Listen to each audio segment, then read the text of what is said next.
Welcome to Shelan's kitchen art. ഇന്ന് ഞാൻ പരിചയപ്പെടുത്തുന്നത് നല്ല നാടൻ പാവയ്ക്ക ഉലർത്തിയതാണ്. എല്ലാവരും ട്രൈ ചെയ്ത് നോക്കുക.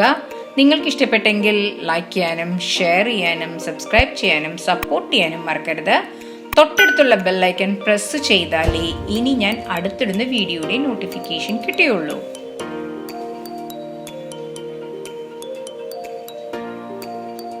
രണ്ട് പാവയ്ക്ക എടുത്തിട്ടുണ്ട്, അതായത് 1/2 കിലോ പാവയ്ക്ക. ഇനി അത് വളരെ കനം കുറച്ച് ഇതുപോലെ ഒന്ന് അരിഞ്ഞെടുക്കാം. ഇനി നമുക്കതിലേക്ക് ആവശ്യത്തിന് ഉപ്പ് ചേർക്കാം. 1/4 ടീസ്പൂൺ മഞ്ഞൾപ്പൊടി ചേർത്ത് ഇത് നമുക്ക് നന്നായിട്ട് ഒന്ന് മിക്സ് ചെയ്യാം.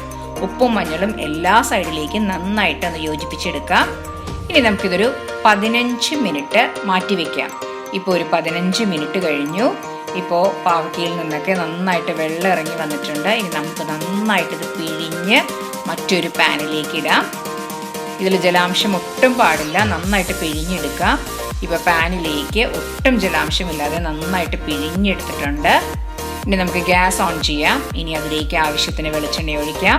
നാടൻ വിഭവങ്ങൾക്ക് വെളിച്ചെണ്ണയാണ് നല്ലത്. ഇനി ഇത് ഹൈ ഫ്ലെയിമിലിട്ട് നന്നായിട്ട് ഒന്ന് യോജിപ്പിച്ചെടുക്കാം. ഇത് നമ്മൾ കൈമാറ്റാതെ ഇളക്കിയെടുക്കൊണ്ടിരിക്കണം. ഹൈ ഫ്ലെയിമിലാണ് ഇട്ടിരിക്കുന്നത്. ഏകദേശം ഒരു 3 മിനിറ്റ് നമുക്ക് നന്നായിട്ട് ഒന്ന് സോട്ട് ചെയ്തെടുക്കാം. ഇടയ്ക്കിളക്കി കൊടുക്കൊണ്ടേയിരിക്കണം.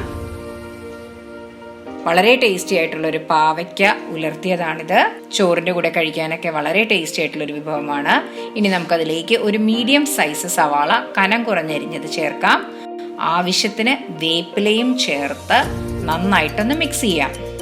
നമ്മൾ ഈ സവാള ചേർക്കുന്നത് കൊണ്ട് പാവയ്ക്കയിലെ കയ്പൊക്കെ ഈ സവാളയിലേക്ക് പിടിച്ച് നമ്മുടെ പാവയ്ക്ക നല്ല ടേസ്റ്റി ആയിട്ട് നമുക്ക് കിട്ടും. ഇത് നന്നായിട്ട് ഒന്ന് സോട്ട് ചെയ്യാം. ഏകദേശം 2 മിനിറ്റ്. ഇപ്പോൾ ഒരു 2 മിനിറ്റ് കഴിഞ്ഞു. പാവയ്ക്കൊക്കെ പതുക്കെ ഒന്ന് മുരിഞ്ഞു വരുന്നുണ്ട്. നമുക്കിത് ടോട്ടൽ ഒരു 10 മിനിറ്റ് സമയമെടുക്കും ഇതൊന്ന് മുരിഞ്ഞ് കിട്ടാനായിട്ട്. ഇപ്പോൾ ഒരു 3-4 മിനിറ്റ് കഴിഞ്ഞു. നന്നായിട്ട് ഒന്ന് മുരിഞ്ഞു വരുന്നുണ്ട്. സവാളയും ഒക്കെ നന്നായി മുരിഞ്ഞു വരുന്നുണ്ട്. ഇപ്പോൾ ഒരു 6 മിനിറ്റ് കഴിഞ്ഞു. നമ്മൾ സവാളയും പാവയ്ക്കയും ഒക്കെ നന്നായി മുരിഞ്ഞു വരുന്നുണ്ട്.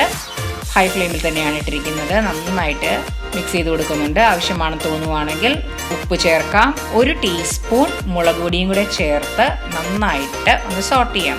ഇനി നമുക്ക് ഗ്യാസ് ലോ ഫ്ലെയിമിലേക്ക് ഇടാം. നമുക്ക് ഈ മുളകിൻ്റെ പച്ചക്കുത്ത് മാറുന്നത് വരെ ഒന്ന് നന്നായിട്ടൊന്ന് ഫ്രൈ ചെയ്തെടുക്കാം. ഇപ്പോൾ ഏകദേശം 10 മിനിറ്റായി. നമ്മുടെ പാവയ്ക്ക നല്ലതായിട്ട് മുരിഞ്ഞ് വന്നിട്ടുണ്ട്. നമുക്കിത് കാണുമ്പോൾ തന്നെ അറിയാം. ഇപ്പം മുളക് പൊടിയൊക്കെ നന്നായിട്ട് മുരിഞ്ഞ് വന്നിട്ടുണ്ട്. ഇനി ഗ്യാസ് ഓഫ് ചെയ്യാം. ഇപ്പോൾ 10 മിനിറ്റ് കഴിഞ്ഞു. നമ്മളുടെ പാവയ്ക്കയൊക്കെ നല്ല ഡ്രൈ ആയി നല്ല മുരിഞ്ഞ് വന്നിട്ടുണ്ട്. ഇനി നമുക്കിതൊരു പ്ലേറ്റിലേക്ക് സെർവ് ചെയ്യാം.